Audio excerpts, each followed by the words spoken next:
दुर्योधन वध। महाभारत का युद्ध अपने अंत की ओर बढ़ रहा था। कौरवों की ओर से अश्वत्थामा, कृतवर्मा, कृपाचार्य तथा दुर्योधन के अतिरिक्त कोई भी अन्य महारथी जीवित नहीं बचा। अब दुर्योधन को युद्ध से पूर्व दिए गए विदुर के उपदेश याद आने लगे। वह युद्ध क्षेत्र से भागा।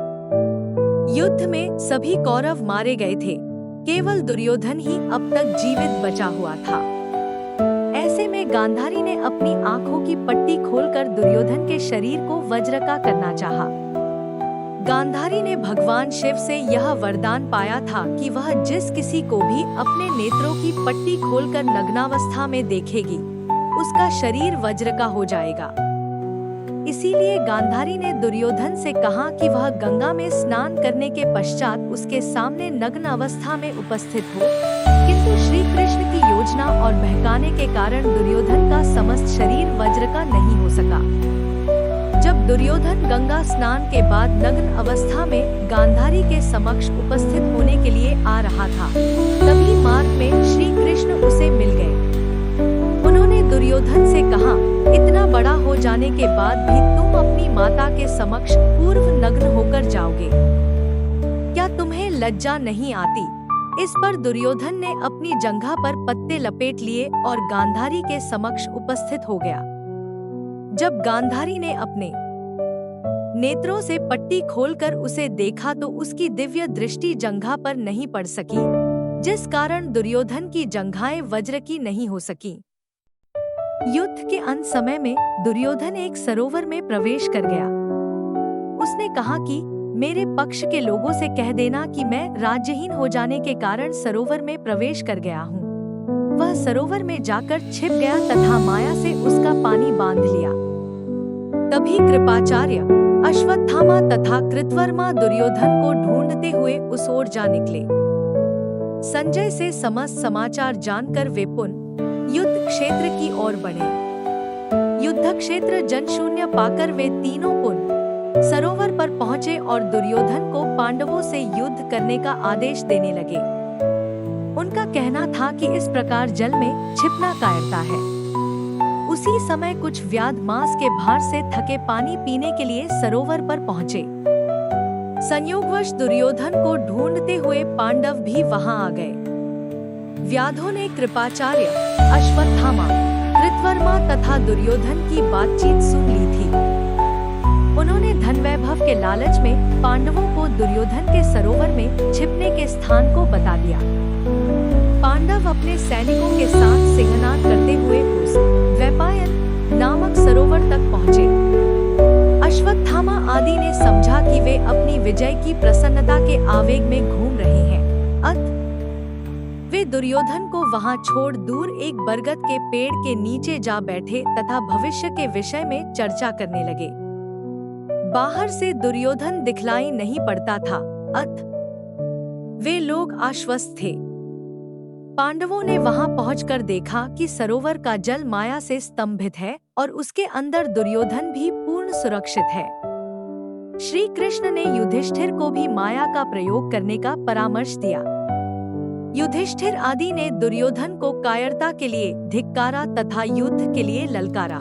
दुर्योधन ने उत्तर में कहा कि वह भयाक्रांत प्राण रक्षा के निमित्त वहां नहीं है, अपितु कुछ समय विश्राम करना चाहता है तथा उसके पास रथ इत्यादि की व्यवस्था भी नहीं है। अपने बंधु बांधवों के नाश के उपरांत वह मृगचर्म धारण करने के लिए उत्सुक है। पांडव मित्र शून्य धरती पर राज्य करे। दुर्योधन के मुख से यह कथन सुनकर युधिष्ठिर ने उसे जमकर फटकार लगाई और कहा कि तुम्हारी दी धरती भोगने को कोई भी इच्छुक नहीं है। क्षत्रिय किसी का दिया दान नहीं लेते। तुम योद्धा हो तो सामने आकर लड़ो। इस प्रकार छिपना कहाँ की वीरता है। दुर्योधन स्वभाव से ही क्रोधी था। उसने कहा कि वह एक एक पांडव के साथ गदा युद्ध करने के लिए तैयार है। युधिष्ठिर ने उससे कहा, तुम कवच इत्यादि युद्ध के लिए आवश्यक अवयव ग्रहण कर लो। तुम किसी भी एक पांडव से युद्ध करो। यदि जीत जाओगे तो तुम अपना सारा राज्य ले लेना। श्री कृष्ण इस बात पर रुष्ट हो गए। वे युधिष्ठिर फिर से बोले, आप लोगों में से भीम से इतर कोई भी दुर्योधन से गदायुद्ध करने योग्य नहीं है। आपने दयावश फिर भयंकर भूल की है। द्यूत क्रीड़ा की भांति ही उसे यह अवसर देना कि वह भीम को छोड़कर किसी और को ललकार ले, कौन सी बुद्धिमत्ता है। भीम ने अवसर देखकर दुर्योधन को युद्ध के लिए ललकारा। दोनों का द्वंद्व युद्ध आरंभ हुआ। तभी तीर्थाटन करते हुए बलराम को नारद मुनि से कुरु संहार का समाचार मिला, अतः वे भी वहां पहुंच गए। भीम और दुर्योधन गदायुद्ध में जुट गए। दोनों का पल्ला बराबर था। श्री कृष्ण तथा अर्जुन ने परस्पर विचार विमर्श किया कि भीम अधिक बलवान है तथा दुर्योधन अधिक कुशल, अतः धर्मयुद्ध में दुर्योधन को परास्त करना बहुत कठिन है। भीम ने द्युत क्रीड़ा के समय द्रौपदी के अपमान पर यह प्रतिज्ञा की थी कि मैं गदा मारकर दुर्योधन की दोनों जांघें तोड़ डालूंगा। भीम के देखने पर श्री कृष्ण ने अपनी बाईं जांघ को ठोका। भीम संकेत समझ गए और उन्होंने पैंतरा बदलते हुए दुर्योधन की जांघें गदा के प्रहार से तोड़ डाली। वह धराशायी हो गया तो भीम ने उसकी गदा ले ली और बाएं पैर से उसका सिर कुचल दिया। साथ ही द्यूत क्रीड़ा तथा चीरहरण के लज्जाजनक प्रसंग की याद दुर्योधन को दिलाई। युधिष्ठिर ने भीम को दुर्योधन पर पथप्रहार करने से रोका। उन्होंने भीम से कहा कि मित्रहीन दुर्योधन अब दया का पात्र है, उपहास का नहीं, जिसके तर्पण के लिए भी कोई शेष नहीं बचा है। युधिष्ठिर ने दुर्योधन से क्षमा याचना की और दुखी होने लगे कि राज्य पाकर विधवा बहुओं भाभियों को कैसे देख सकेंगे। बलराम ने दुर्योधन को अनीति से पराजित देखा तो क्रोध से लाल पीले हो उठे तथा बोले, मेरे शिष्य को अन्याय से गिराना मेरा अपमान है।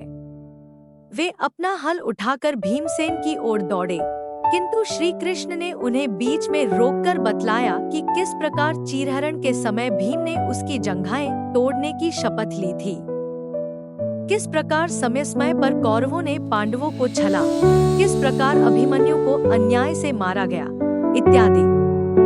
यह तो प्रतिशोध मात्र था। बलराम संतुष्ट नहीं हुए तथा द्वारका की ओर चल दिए। श्री कृष्ण की बात सुनकर टांगे कटा हुआ दुर्योधन उचककर धरती पर बैठ गया और बोला, तुम लोगों ने भीष्म, द्रोण, कर्ण, भूरिश्रवा तथा मुझे अधर्म से मारा है। मैं अपनी मृत्यु से दुखी नहीं हूँ। मुझे क्षत्रिय धर्म के अनुसार ही मृत्यु प्राप्त हो रही है। मैं स्वर्ग भोग करूंगा और तुम लोग भग्न मनोरथ होकर शोचनीय जीवन बिताते रहोगे। भीम के पदप्रहार का भी मुझे दुख नहीं, क्योंकि कुछ समय बाद कोयगृध इस शरीर का उपभोग करेंगे। पांडव दुर्योधन को उसी स्थिति में छोड़कर चले गए। दुर्योधन तड़पता रहा। तभी संयोग से संजय वहां पहुंचे। दुर्योधन ने उनके सम्मुख सब वृत्तांत कह सुनाया। फिर संदेशवाहकों से अश्वत्थामा, कृपाचार्य तथा कृतवर्मा को बुलवाकर सब कृत्य सुनाए। अश्वत्थामा ने क्रुद्ध होकर पांडवों को मार डालने की शपथ ली तथा वहीं पर दुर्योधन ने उन्हें कौरवों के सेनापति पद पर नियुक्त कर दिया गया। उन तीनों के जाने के उपरांत उस रात वह वहीं तड़पता रहा। तीनों महारथी निकटवर्ती गहन जंगल में छिपकर रात व्यतीत करने के लिए चले गए। घोड़ों को पानी इत्यादि पिलाकर वे विश्राम करने लगे। कृपाचार्य तथा कृतवर्मा को नींद आ गई, किंतु अश्वत्थामा को नींद नहीं आई। वह लोग बरगद के एक बड़े वृक्ष के नीचे विश्राम कर रहा था। अश्वत्थामा ने देखा कि एक उल्लू ने अचानक आक्रमण करके पेड़ की कोठरों में सोते हुए अनेक कौओं को मार डाला। उसने इसी प्रकार पांडवों को भी मारने का निश्चय किया और इसे दैवी संकेत ही माना। कृपाचार्य और कृतवर्मा, इन दोनों महारथियों को द्वार पर छोड़कर कि कोई जीवित न भाग सके, अश्वत्थामा पांडवों के शिविर के भीतर जा घुसा। वहां धृष्टद्युम्न, उत्तमोजा, युधामन्यु, शिखंडी, द्रौपदी के 5 पुत्रों तथा अन्य जितने भी लोग शिविर में थे, उन्हें कुचलकर, गला घोंटकर अथवा तलवार से काटकर मार डाला गया।